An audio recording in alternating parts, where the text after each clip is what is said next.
Assalomu alaykum barchaga do'stlar. YouTube kanalimizga xush kelibsizlar. Bugun birgalikda HUSD ya'ni Goldni analiz qilamiz. Birinchi o'rinda haftalik va kunlik analiz qilamiz. Ya'ni hafta davomida qanaqa harakatlar kutilyapti va keyingi hafta biza qaysi pozitsiyada ko'proq ishlasak bo'ladi, shuni ko'rib chiqamiz. Keling, unda birinchi o'rinda biza tilida haftalik, ya'ni weekly time frame ga o'tib olamiz. Mana ko'rsanglar bo'ladi, bu yerda belgilab qo'yganimdek, weekly time frame da juda ham kuchli buy zonamiz turibdi bozor. Ya'ni buy zonamizdan yaxshi reaksiya oldi. Bu bizga kuchli sapr zonasi bo'lib xizmat qiladi. Va e'tiborga olsanglar, bu yerda nima shakllanyapti? Mana bu birinchi haftamiz bozor impuls bilan sell bo'lib, mana shu zonamizga tushgan va undan keyingi haftamiz undan oldingi low nuqtamizni yechgan holatda buyga harakat bo'lgan. Va bu bizada oldingi haftaning likvid yechilishi bo'ldi. Ya'ni bu PV low bo'ladi. Ya'ni previous weekly low.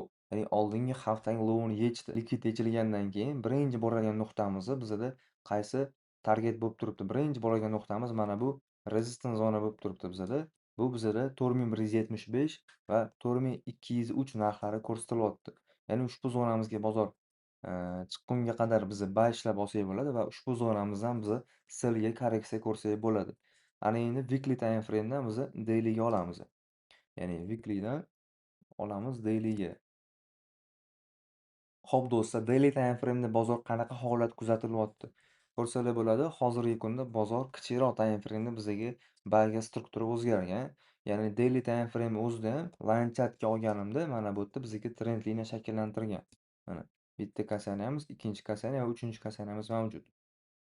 Va bozor buni breakout qildi. Breakout qilgandan so'ng bizga mana shu zonamizga o'ziga, ya'ni daily time frame'ni buy zonasiga откат berdi. Mana bu buy zonaga откат berdi va mana bu buy zonamiz ham bizga hozirchalik 1000 pipsga yaqin harakat bo'ldi. Va biza endi откат berishi bilan keyingi mana bu zonagacha buyga harakat qilsak bo'ladi. Birinchi boradigan nuqtamiz bu zona, ikkinchi boradigan nuqtamiz bu zona bo'lyapti. Mana. Ya'ni bozor holati qanaqa bo'ladi? Kichikroq time frame'da buy zonadan mana bu zonamizgacha, ya'ni 4148, yana bu zonaga kichik korreksiya va keyingi zonamiz bizada 4175 va bu zonamiz ham kichik korreksiya va 4203 narxlariga bozor chiqishini kutsak bo'ladi. Va ushbu zonamizni bozor agar impuls bilan kelib buzadigan bo'lsa, biz baylarimizni bemalol keyingi zonamizga tushab tursak bo'ladi. Agar bu zonamizga bozor kelib bizga sellga korreksiya bersa, yana pastroqqa tushishini kutib, pastroqdagi mana bu zonamizdan yana biza buyga harakat qilib ko'rsak bo'ladi. Lekin umumiy holatda bizada bozor buyga strukturani buzmoqchi va keyinchalik ham mana shu zonalarni impuls bilan buzishga harakat qilishini oldindan analiz qilyapmiz. Endi bu bozor 100% narsa yo'q. Biz faqatgina o'zimizni bilimimizga asosan taxminlarimizni, analizlarimizni sizlarga beramiz. Mana shu holatda bemalol sizlar shu zonalarimizga kelishi bilan откатlardan, modellar yasab berishidan tasdiq bilan savdoni amalga oshirsanglar bo'ladi. Ya'ni bu daily time frame'ning ko'rinishi. Ushbu zonani man daily time frame o'ziga saqlantirib qo'yaman.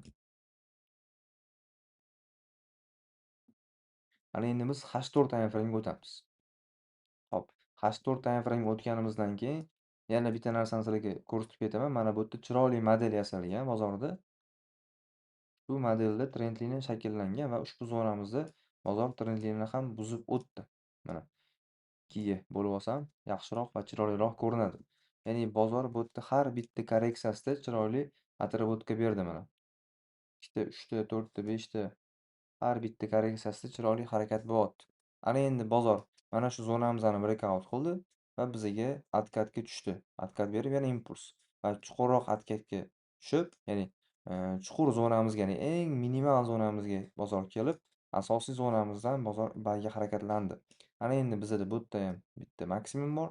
Bozor bizaga yana откат, mana bu buy zonamizdan biza yana buyga harakat qilib, mana bu zonamizgacha olib chiqsak bo'ladi. Va mana bu zonamizni ham breakout qilsa, biza keyinchalik yana mana bu eng tepadagi likvidность tomongacha harakat qilsak bo'ladi va buni narxi bizada birinchi zonamiz 4166 va 4203 narxlari bo'lyapti. Umumiy holatda baribir bizada trendimiz buy va iloji boricha ko'proq buy zonalaridan buyga qiziqishni maslahat beraman.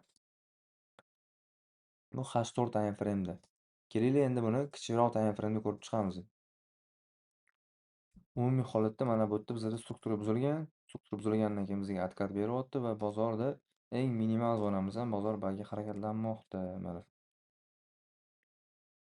bu yerda ham bizga struktura buzildi va mana bu yerdagi baz zonamizni, ya'ni sell zonamizni bagiga aylanib, bizga yana bagi ishlab bermoqda.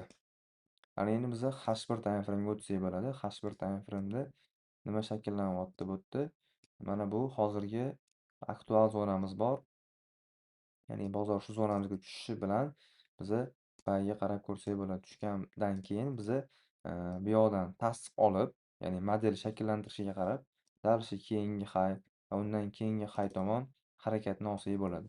Hozirchalik bizada shunaqa ideyalarimiz bor. Yana bozorda qanaqadir ham o'zgarish bo'lsa, ya'ni bundanda yaxshiroq vaziyatlar bo'lsa, Telegram kanalimizda ideya berib boramiz va Telegram kanalimizda muntazam sizlar bilan birgalikda savdo qilamiz. Kim Telegram kanaliga qo'shilmagan bo'lsa, videoni pastidagi havola orqali kirsanglar Telegram kanalimiz bor. Bu yerda barcha ma'lumotlarni olsanglar bo'ladi va birgalikda ishlasak bo'ladi. Video foydali bo'lgan bo'lsa, layk, podpiska bosib qo'yinglar. Keyingi video nima haqida bo'lishini yozib qo'yinglar. Biz iloji boricha har kuniki kunora sizlarga analiz qilib yuboramiz va undan tashqari dam olish kunlarida aktiv, zo'r bo'lsa sizlarga bepul bilimlar berib, foydali ma'lumotlar ulashib, bilimlarni oshiramiz. Sog' bo'linglar, salomat bo'linglar.